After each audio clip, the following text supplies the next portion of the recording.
los dos pactos. Leamos Gálatas 4:24. Dice, lo cual es una alegoría, pues estas mujeres son los dos pactos.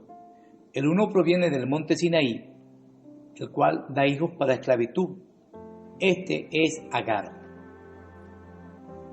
Se puede entender que esta alegoría está hablando de la ley y la gracia.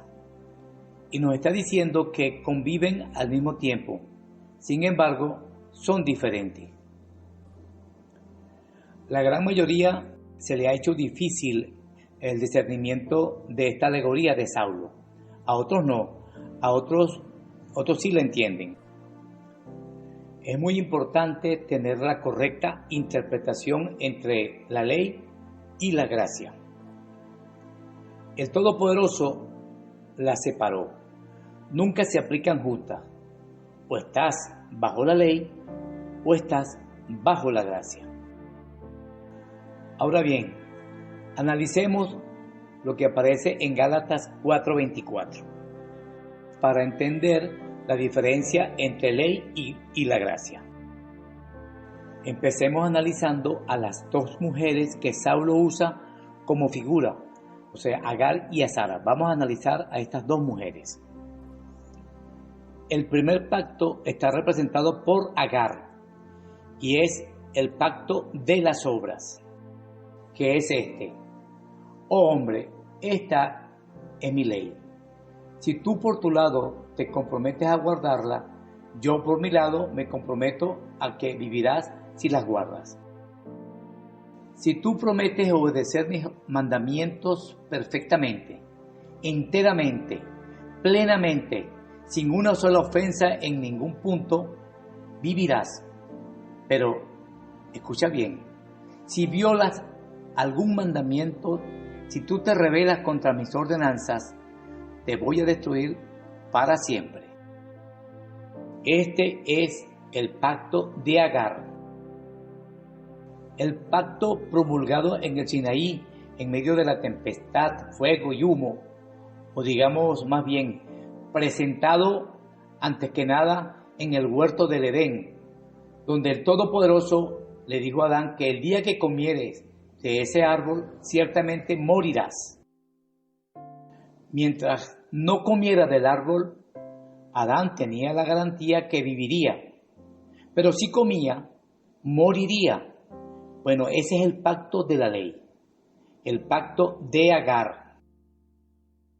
Como todos sabemos, ese pacto fue violado, y Adán comió del árbol que se le dijo que no comiera, y comió. Y vino la muerte, y con él nos vino la herencia de la muerte, como dice Romanos 5:12, que dice, por tanto, como el pecado entró en el mundo por un hombre, y por el pecado la muerte, así la muerte pasó a todos los hombres, por cuanto todos pecaron.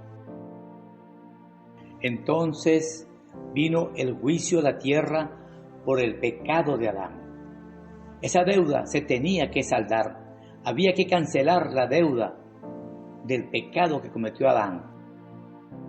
Leamos Romanos 5:16, que dice, y con el don no sucede como con el caso de aquel uno que pecó, porque ciertamente el juicio vino a causa de un solo pecado para condenación.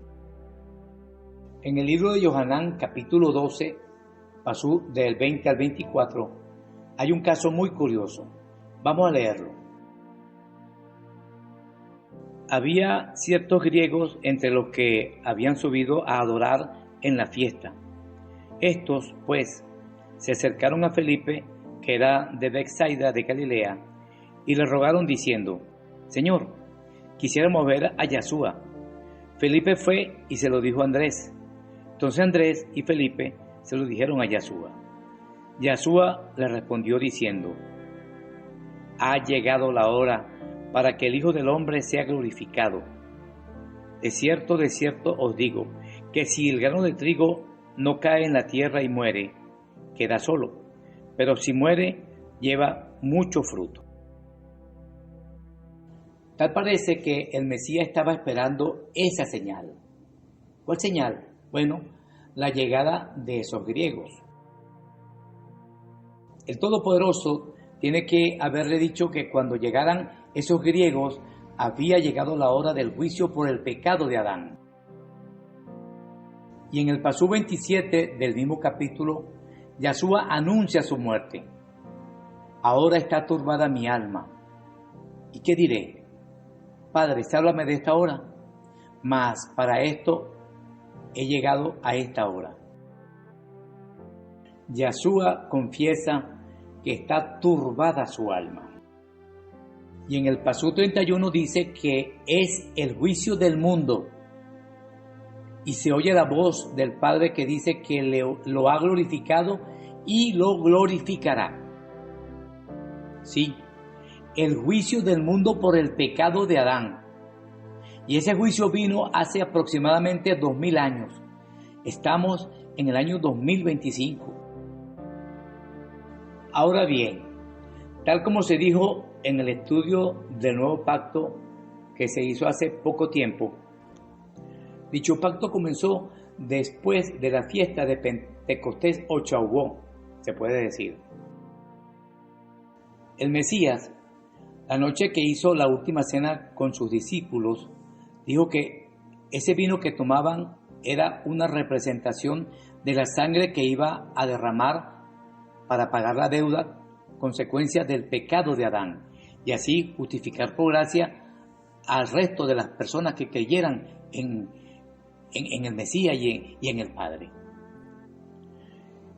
Y el nuevo pacto consiste en que el Todopoderoso puso la Torá en la mente y en el corazón. Nadie le tiene que decir que es malo o que es pecado. Ya los hijos lo saben. Y el que guarda los mandamientos lo hace por amor, porque sabe que ya tiene el favor del Todopoderoso. Guardar los mandamientos no para vivir por ellos, como dice Levítico 18:5, que dice: por tanto guardaréis mis estatutos y mis ordenanzas, los cuales haciendo el hombre esto vivirá por ellos. Ahora los guarda por amor y por agradecimiento. El Mesías dijo: si me amas, guarda mis mandamientos. Ahora fijémonos algo.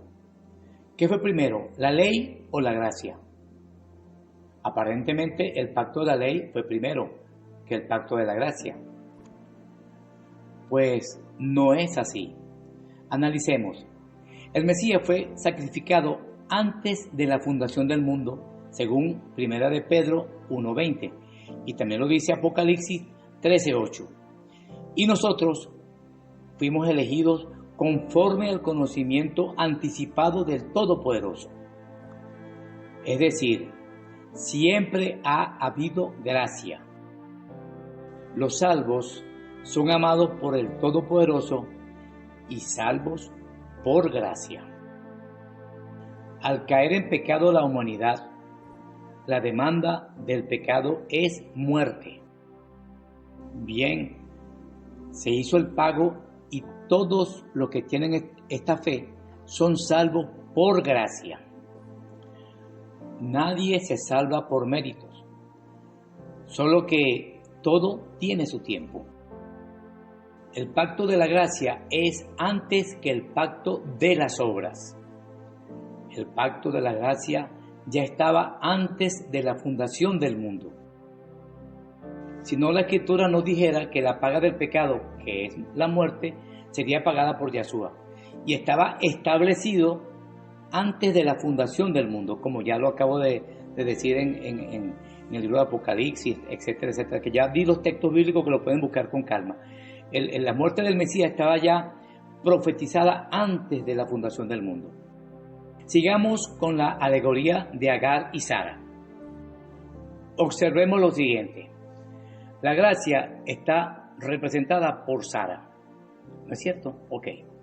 Y Agar representa el pacto de las obras. ¿Quién es de mayor edad entre estas dos mujeres? Por supuesto que Sara. Es decir, que Sara estaba primero. Por lo tanto, siguiendo la línea de la alegoría de Saulo, Sara está primero. Es una persona mayor que hasta había perdido la costumbre de las mujeres, mas no Agar.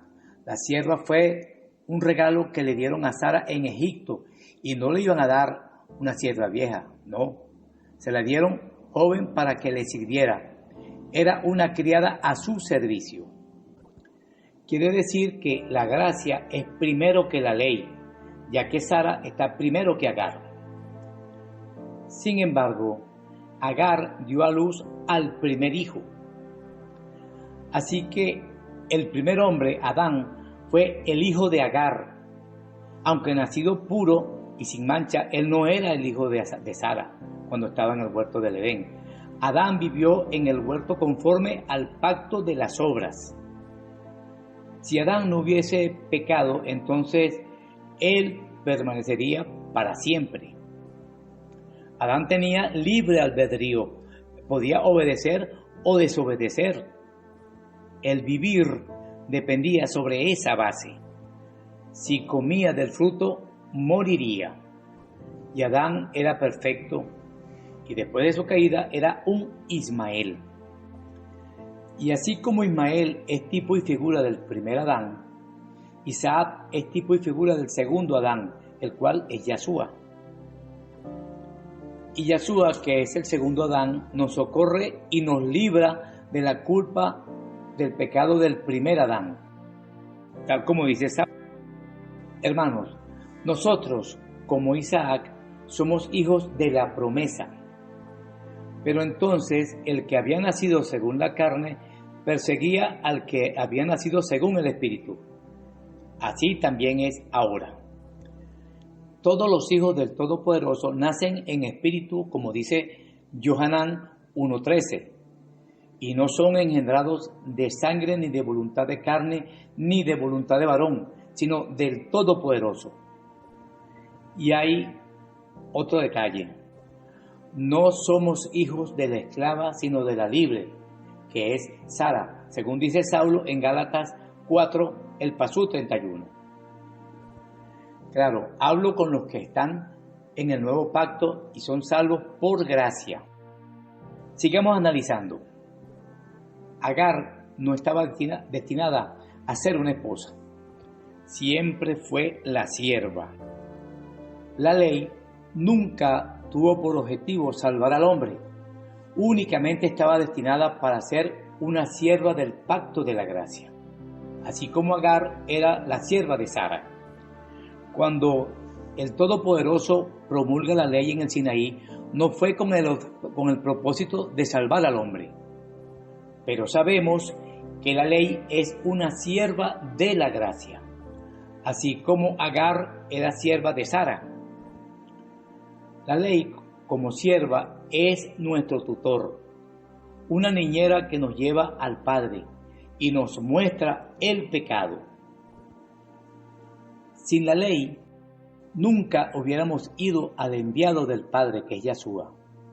La ley es una tutora, es nuestro ayo, nos lleva al Mesías, y así lo dice las Escrituras en Gálatas 3:24. Nunca hubiéramos conocido el pecado si la ley no lo hubiera revelado. La ley es la sierva de Sara. La ley aterra a los impíos y los conduce a volverse del error de sus pasos y a buscar al Todopoderoso a través de Yahshua, tal como lo dice Gálatas 3:24. Dice, de manera que la ley es nuestro ayo. Todos sabemos lo que es un ayo. Es alguien que cuida al niño, y según Gálatas 4:1, explica que aunque el heredero es dueño, por ser niño necesita quien lo cuide, y eso es lo que hace Agar, la sierva o la ley. Somos herederos, pero somos niños, hasta que seamos adultos y no necesitemos que el tutor nos diga qué debemos hacer.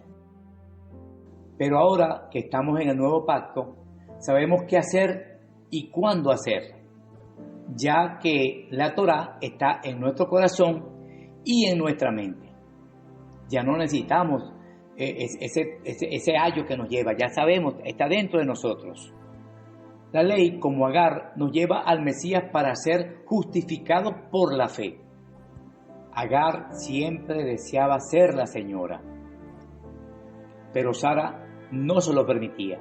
Es más, los que leen la Torá deben haber leído cuando Sara corre a Agar y el Todopoderoso le dice que vuelva con su señora y le sea sumisa. Era su sierva. Al igual, la ley es sierva del nuevo pacto o la gracia. Está para servir. Entonces Sara será nuestra madre, como dice el libro de Gálatas 4:28. Leo. Así que, hermanos, somos como Isaac, somos hijos de la promesa, que es Sara, y Agar es la sierva. Todos los que quieren justificarse por las obras de la ley están bajo maldición. Se quieren justificar por sus buenas obras. Recordemos que son Ismael. Ismael es el que vive en la carne y no es hijo de la libre. Ismael siempre será hijo de la sierva y los hijos de Sara serán siempre hijos de la libre. Otra cosa, Saulo compara a Agar con la Jerusalén de abajo, los que son engendrados de carne y sangre, y Sara con la nueva Jerusalén. La Jerusalén de abajo son los que viven en la carne y no en el espíritu. Y la Jerusalén de arriba son engendrados del espíritu, no de voluntad de varón ni de sangre, tal como lo dice Johanán 1:13, los cuales no son engendrados de sangre, ni de voluntad de carne, ni de voluntad de varón, sino del Todopoderoso. Estas dos mujeres, tal como dice Saulo, representan los dos pactos. Y los dos hijos son los que viven cada uno de los pactos. Isaac representa a los que viven por fe, no por lo que se ve, y que sabe que no tiene méritos para ser salvo. Ismael es el tipo de persona que vive por obra y espera ser salvo porque es una buena persona.